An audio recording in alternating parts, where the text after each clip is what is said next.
Well, hello everyone. Welcome back. Today I'm super excited. We have Lorraine Ball here with us. This is going to be super exciting. I've been following her stuff on social media for a while now and always love the content she produces, and it's always something really informative. So, Lorraine, I'm so excited to have you on the show. Well, thank you. It is so nice to be here. I always love chatting with other marketers. Yes, it's always a good time. Well, Lorraine is a successful entrepreneur, author, and professional speaker. She enjoys sharing what she knows about marketing and presentations to groups in college classrooms around her county and in her weekly podcast, More Than a Few Words, which is really awesome and has some great content on there. So, highly recommend going and checking that out. So, Lorraine, tell us a little bit about yourself and how you got into the world of marketing. So I have been doing this for a very long time. It's when I went back to school to get a degree, a graduate degree, I thought, well, I'm not sure if I'm really going to like this whole marketing thing. I think I should be an accountant. My accounting professor told me I would hate my life. I thought, okay, thank you for the career advice. She Oh said, you my. can do it, but it's not you. You're wired. You're wired like a marketing person. And she was right. And so I did marketing. I loved product management. I did a rotation through corporate, and I loved most of the time I spent in corporate. I had some really fun experiences, but there was a moment where I realized it wasn't fun anymore and I was swimming upstream, and I thought, I should put my money where my mouth is and see if I can't do this on my own. And so I started what was originally going to be a strategy and consulting firm. I wasn't going to do Okay. any execution, just kind of work with companies, kind of help them get started, help them figure out what they needed. And I found that I got annoyed Okay. because the people that they would then hire would do a crappy job with whatever it was I told them to do. And so the little bit of the control freak in me, I started bringing that all in house, and woke up one day about uh, I don't know how many years later and realized I had a marketing company, and the world had changed. We had morphed into a digital agency because when we started, there was no Facebook, there was no Twitter, there Okay. certainly wasn't TikTok or Instagram. So everything kind of changed, and it changed pretty quickly. And we just kind of rode that wave. And in 21, I sold the company, and so I'm kind of back where I was a little bit. I teach marketing at a local university, and I am once again doing consulting work and helping clients figure out what they need. The difference, I think, between now and 20 plus years ago is I have the contacts. I know Yes. who to refer people to. I know who's going to do it the way it needs to be done. So it's kind of fun coming back sort of to my roots a little bit. That's awesome. It sounds like you've been all over the place and all of that and have a lot of experience. So that's really, really cool and exciting. And you've gotten to try out different aspects of the business world. And that's that a lot of Mhm. people don't get that much freedom. So that's super cool. Yeah, and I always tell people, I mean, I loved owning a small business. I love the small business environment, but I always told the people that came to work for me that at some point they should do a rotation through corporate, that you should spend a couple of years working in a larger company. Number one, to figure out whether you do or don't like it, but also Yes. to get a sense of how they make decisions. And yes, there are times that it's slower, but there's also a lot of really good process that you can learn in a big company that you just don't see in small businesses. And some of that process is really important. Very true. Yeah, I started off in a more corporate setting for a while, and so much of those skills that I learned from there have transferred over to this. And it would have been really hard to start this whole thing up without having that background experience and seeing how an organization is run and the ins and outs of it all. So I definitely Oh, agree with that. absolutely. I had been running a very large creative team in corporate. And so when I started my business, I took our project management system. It was the only one I knew, and I took it with me. Well, it was way overkill for what I was doing at the time. But that system and that documenting system allowed me 19 years into the business. Somebody called me up and said, "Hey, 10 years ago, You created a logo for me. I bet you can't find, I said 5 minutes, and I could find the digital file and get it to him because of those processes that Yes. we had in place. That's fantastic. Yeah, and a lot of people don't realize how much about a business is just even the internal organization of it all. And Oh, working for yeah. corporate, you have to be organized. So that's great skills to learn. Yes, absolutely. All right, well, today I want to go into a little bit about email marketing. So, do you think email marketing is dying off? You know, email marketing has been dying, quotes Yep. here, for the last 15 years. Every time you turn around, they tell you, oh, it's dying. Students aren't getting email addresses. Nobody wants to read Right. email. Here's the thing, it's a part of how we communicate. And people have their phones and their email with them everywhere they go. And people check their email. They may grumble about it, but they check their email every day. 90% of people check it every single day. And so it is not the Wild West anymore. There are lots more hoops that you have to jump through. Your open rates and your click through rates may be lower, but email, if it's done well, still works, and it's still one of the most effective tools out there. No, It, I agree. And I think, everyone has an email. You they have to have do. an email for Apple. You have to have an email to log into a bank. Like you have to have emails. And where Mhm. someone might not be on a social media platform, they're on an email. And They so are. it's a great way to just automatically know, okay, I know I can contact you this way. It's gonna That, happen. and the other thing is, when you're on social media, there are always distractions. There's the cute picture of the puppy, there's the dancing cows, there's somebody's grandkid. Okay? This is the reality.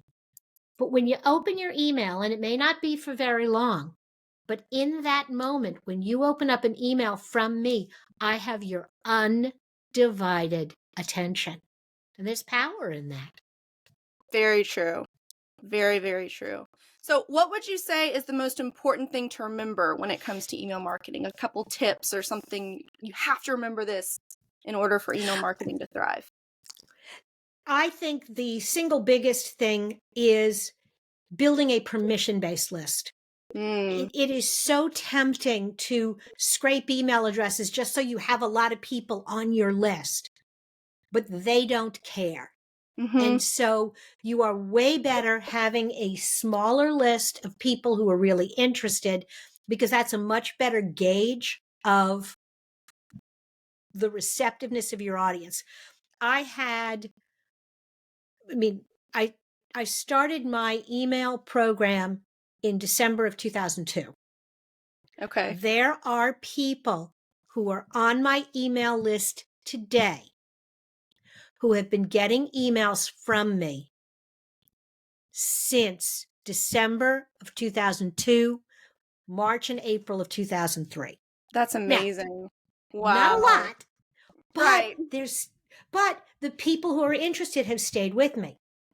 Along the way, that list grew and shrank. And I think one of the things that you have to be comfortable with is letting people go. Yes. The list, I had 8,000 people, and I went through it and pulled anybody who hadn't opened an email from me in 6 months and said, hey, do you even still want this? Yeah. Today, my list has about 2,500 people, but my email campaigns have a 30 to 40% open rate. That's great. So it's a smaller list, but it's people who actually are interested in what I have to say. So I'd much rather be talking to them than shouting into the ocean. So I think that's the first thing is, don't be afraid to cut people. Don't run to shove everybody on your list, and figure out what they really want to hear from you. I think Mm. those are all really critical. Yeah, and I think one thing when you mentioned don't being afraid to keep it narrowed down is that helps you be able to write more specific content that is relevant to the people you're actually reaching. Because you're not writing content that's as broad, just trying to gain people's attention, but Mm-hmm. these are the kind of things that the people I'm emailing enjoy.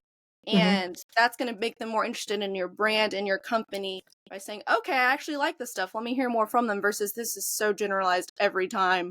No. Absolutely. And the hard thing is that to do email right, it takes more time. Hmm. Um, to subdivide your list, and I say there are 2,500 people on my list, but I have 5 or 6 different lists. And sometimes everybody gets the same email. But sometimes I just want to send an email to the 200 people who, the podcasters that I know, because I have something I'm working on that's really just relevant for them. And I want to be able to carve them out. I don't want to send that email to everyone. Right. Um, and there are also different kinds of emails. There are the email newsletter updates, and then there are the auto response campaigns. And when someone downloads something from your website, takes advantage of your lead magnet, the worst thing you can do is dump them into a generic email newsletter list. Absolutely. You've already figured out they're interested in web design, they're interested in pet dentistry just for dogs, whatever it is that they're interested in. So don't send them the generic message. They've already told you what they want to hear. That's very valuable, and it definitely is more work.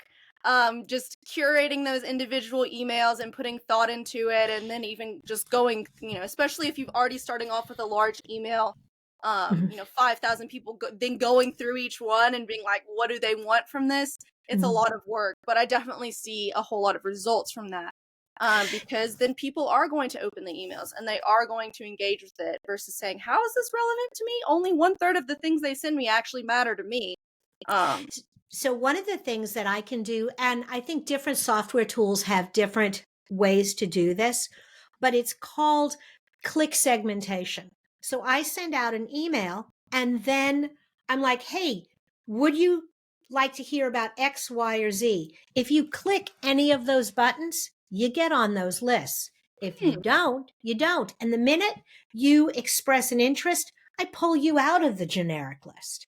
Now you've already told me this is where you fit. So now I'm going to put you in this category. And so the software I use Constant Contact. I've been a reseller for them forever and ever and ever. It creates those lists automatically. So I don't actually have to move you. It moves you for me. that's awesome. So it allows me to, again, build custom lists, custom campaigns. Sometimes I've got something that everybody wants, and sometimes I don't. Yeah, and that's okay. And that's okay. And now I'm going to tell you one of my favorite tricks, and this is with blogging, with podcasts, with email newsletters. You spend a lot of time creating your content, and then it's gone. The email is sent, and now it's next week, and you have to create another one. Well, if you've done this for any length of time, nobody remembers your content.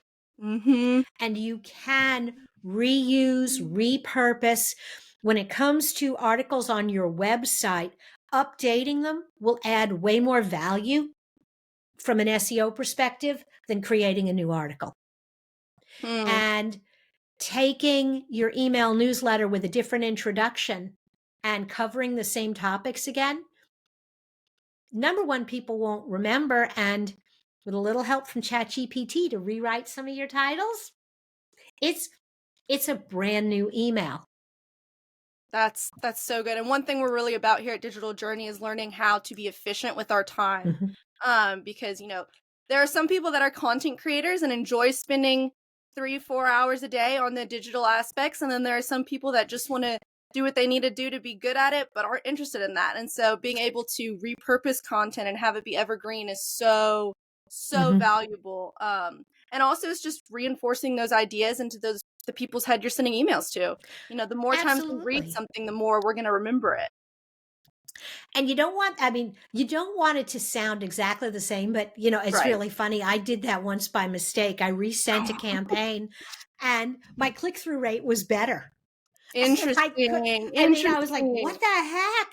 But maybe it said a nerve, maybe it felt familiar, so they wanted to learn more. Whatever it was, and I don't do that very often, but I do reuse my newsletters. Mhm. And um, when I was doing a lot of marketing for like home service companies that have seasonal business, if I worked with a heating and air conditioning company for 3 years, by year number 3, I was resending the emails we sent in July of year number 1. Absolutely. Nobody would remember that. And it was good content.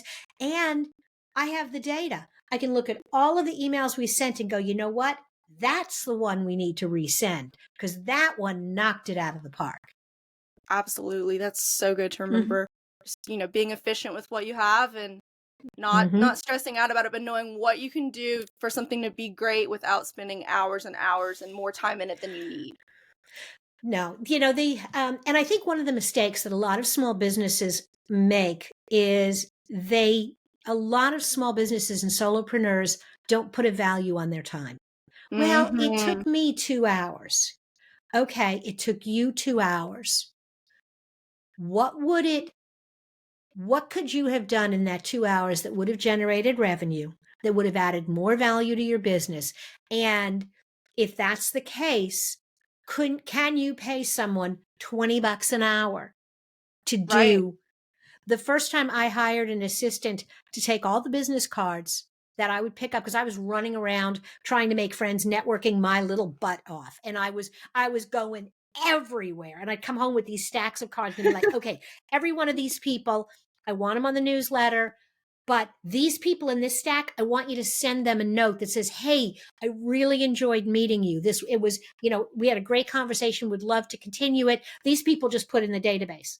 And then I would go off and do something else, maybe go to another networking event Mhm. while she was making all that happen. And I was paying her, 10, $12 an hour. It was Right. worth every penny. Right. Yeah, virtual assistants are something that can be so valuable. Mm-hmm. And just like you said, putting a price on our time. Or Mm-hmm. even, especially as entrepreneurs and small business owners, we think, okay, we need to learn how to do this. And it's like, do what you're good at. If you Mm-hmm. can pay someone else to do something that, you really hate or that takes you a super long amount of time, like have someone else do it because it is going to save Mm-hmm. your time. Which is why one of the reasons with Digital Journey we work on like how can you make a social media post that's not going to take 3 hours to craft? How can you do Mm-hmm. it in 15 minutes? What tools can you use? That kind of Mm-hmm. thing. Because time Absolutely. is money. Absolutely. And I have not turned over all my marketing to ChatGPT and I won't, but I got to tell you, I can take one of my blog posts and go to ChatGPT and say, turn this into 10 social media updates. Yes. And I can take those updates and upload them into Canva and say, here's my template, populate my template. Mm-hmm. And I can do those things easily. And Yes. so I have to create the original article or the original content, but I don't need to do the rest. Exactly.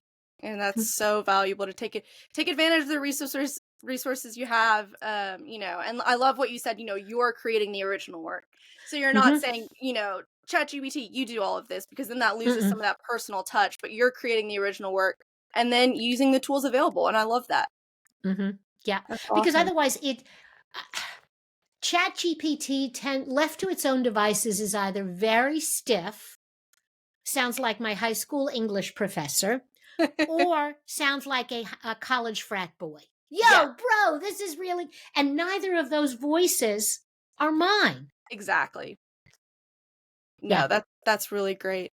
Well, thank you so much for coming on here. I really, really appreciate it. Where can we find you? Where can we find if we want to reach out to you? So the best place to connect with me is on LinkedIn. Okay. That's where I hang out from a business perspective. And you can find more than a few words wherever you listen to podcasts. Yes, and again, I would highly recommend listening to that. Lorraine does a great job with everything, and it's always very informative. And we'll drop all that stuff in the description down below. Again, thank you so much for coming on. This has been a pleasure. This was so much fun. Thank you for having me.